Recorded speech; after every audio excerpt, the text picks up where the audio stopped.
ICTV, just talk about not having an exhibition game and this popping up. How beneficial is this for your season? Yeah, I think it's terrific. You know, we got to see 3 different opponents. It wasn't your true exhibition game where you're just playing one opponent, but seeing 3 different styles, 3 different teams, having some rest time, you know, I think it was terrific. Getting in front of some fans for the first time, you know, because we had 2 scrimmages against, they were closed doors, so no fans are in there. I thought it was the best case scenario we could have possibly imagined. Did coming back to Carolina give you an opportunity to reflect on how this program prepared you for your first head coaching job? I don't think coming back necessarily made me do that. It doesn't seem like I've been gone that long. You know, my first game in front of people, it's at Carolina, and my last 14 years I've been at Carolina. I told my wife after the game I've been waiting 14 years to see Carolina shoot like that. And I wish it went against us in that last scrimmage, but it's been a long time. At least didn't count. Yeah. Jeff, it seemed like guys like Isaac Fleming really showed how confident they can be on the court. What were your thoughts about how he performed out there? Well, we did some good things. I thought Isaac, you know, he hasn't played in a year. He's had 2 scrimmages. This was his first one that CB said in front of people. So I think getting the jitters out, playing, you know, with your wind. I think the one thing that goes real quick when you start to play in front of people for some reason is your wind. So I thought he got a little winded, but he'll work on that. And really great for us to get a chance to do this with 2 good guys, and obviously Coach Williams. It was his idea, and what a great idea for people who really are in dire need of help. And we in North Carolina know and feel the effects of hurricanes, and particularly eastern North Carolina where we are, is something bigger than basketball that we can give back a little bit to people who have helped us in this state in the past. So it was a great thing for all of us to be able to do and be a part of, and really fun for our players also to be part of this. There's a lot of fresh faces. One way to throw your new guys to the Sharks is playing with the Dean Dome in this, you know, really cool atmosphere. How do you think they responded to the pressure of the moment?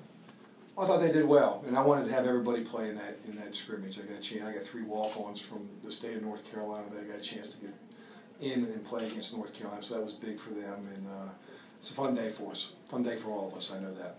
This is for all you guys. People talk a lot about how, you know, Dean Smith helped his former players and really cared about, you know, the whole family aspect of the program. How has Roy kind of carried that on, and, you know, what does it mean to each one of y'all?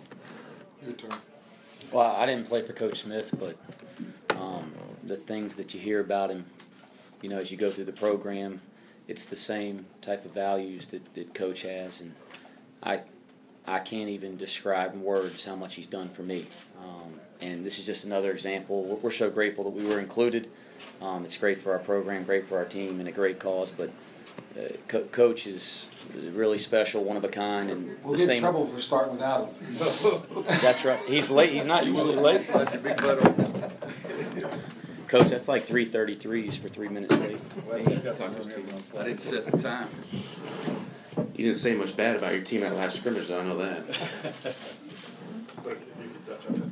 Yeah, I mean, obviously, been around Coach for the last 23 years of my life, and he's been like a father to me. And so, obviously, the way he runs his program is what I've learned is from what he learned from Coach Smith. You know, it's the same as Wes. I didn't play for Coach Smith. I never worked for him, so I wouldn't know. The only program I know is Coach Williams, and that's where he's always been. And luckily for Carolina fans, they got him back. You know, he had built that family atmosphere at Kansas where I played, and we loved it. And, you know, I can't say anything negative about what he's done ever. You know, obviously it's always positive, and I'm pretty biased because he's the only person I ever played for or worked for in college basketball, but it's not a bad mentor to have. Building off of that, we hear a lot about the Carolina family dynamic from a player perspective. How does that translate to the coaching ranks for all 3 of you?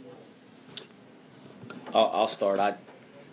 When I decided to come play for Coach at Carolina, it was because I wanted to be a coach. I didn't think I had any chance to actually play in the games. And he told me that too. He said, "You might never play." I wish you wouldn't have. Yeah, CB never wanted me to play. I didn't like him till 3 years after I graduated. It's true. But he told me, he said, "If you come here, I promise I'll help you get into coaching." And I'm 28 years old and the youngest Division I coach in America, and he has as much to do with it as anybody. And the last thing I'd like to say, and I'm not saying this just because he's sitting right here, is the thing about Coach is he's not going to self-promote And he's not going to go around telling everybody about all the good stuff he does. He just does it. And I think it's time that North Carolina fans and people that support this school start recognizing that and really appreciating it, because this is as special as it gets in college basketball. I got to talk some junk about you after that, too. I'll hear the real story after the press conference is over. Yeah. Roy, how cool was it to get all these four schools together and play this exhibition, especially for the cause of the sport? It was really important to me, and it was more special because of the three guys sitting up here. I mean, helped recruit, helped coach, or recruited and coached every one of them, and loved every moment. Jeff Lebo and I were talking about Georgia Tech 5 threes, and I think all 5 of them in the second half. And he knows who he got them against, and so do I, but we're not saying that. But that relationship is something that's always important to me. And I did tell Wes, I asked him, I said, what do you want to be doing 15 years from now, 10 years from now? And he said, I'd like to be coaching. I said, well, then you should come here. And I felt like that I would try to help him, but he had learned so much that I would give him because I got it from Coach Smith. And that's a simple way to say it. But all the assistants all the time try to give everybody something, and I think I tried to give guys something when I was assistant here. I've got guys working for me now that are just unbelievable. And all 3 of these guys here, that's the reason it was more special to me than anything else. We had a lot of people that would have enjoyed playing an exhibition game against us, but having these 3 guys here was the most important part to me, because Jeff and CB and Wes are just fantastic people. Wes, what was the feeling of coaching against your brother, and how did Roy win that recruiting battle? I don't think it was much of a recruiting battle. No, that's really special for our family. And first off, we're really proud that he's playing for Coach. And we just know he's in incredible hands, and he's going to have an incredible experience. But we're really proud of him. You know, I did look at him as he was running down the floor, and I thought to myself, he never put me in as a freshman. But no, it's really, really neat and really special, and I know our whole family's eating it up. It was special for me, too, to continue being involved with Wes's family. And Walker's going to be okay. He really is. He's going to be fine. He's going to be a good player before he leaves. And first 2 scrimmages, I played 13 guys. That's all we could play because Joel's hurt. Aaron's had a concussion, and Kenny's a transfer. But we played 13 guys, and I think everybody got some. I think in the last one we didn't play 13 guys. I don't think I played Shea. We played 12, and I felt sorry for CB because I got ticked off the second scrimmage, and I jumped on their rear ends, and all of a sudden we had guys diving on the floor instead of watching Wes's guys diving on the floor. And so CB, you can be mad at Wes about something else.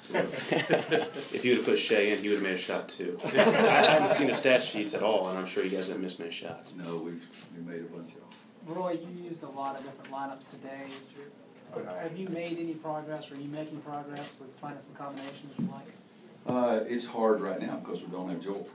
I mean, I think we're a little bit better basketball team with Joel Berry out there. And most people are picking him all conference or even some honorable mention or first or second team All-American. But I wanted to play everybody, and I think that it was important for me to get him out there. And, Tuesday, Wednesday, Thursday, those are going to be big days to see who plays on Friday, because it's not an equal opportunity thing. You get to play if you play better.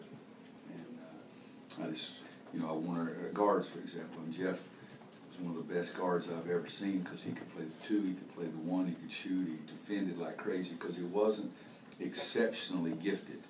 I know it makes you feel bad for me to say that, but he guarded people like crazy, and that's what all 3 of these guys did. They got the most out of their abilities, and that's what I'm looking for, is just guys to keep the ball in front of them, guard, play some defense, and try to share and care about our team and not about themselves.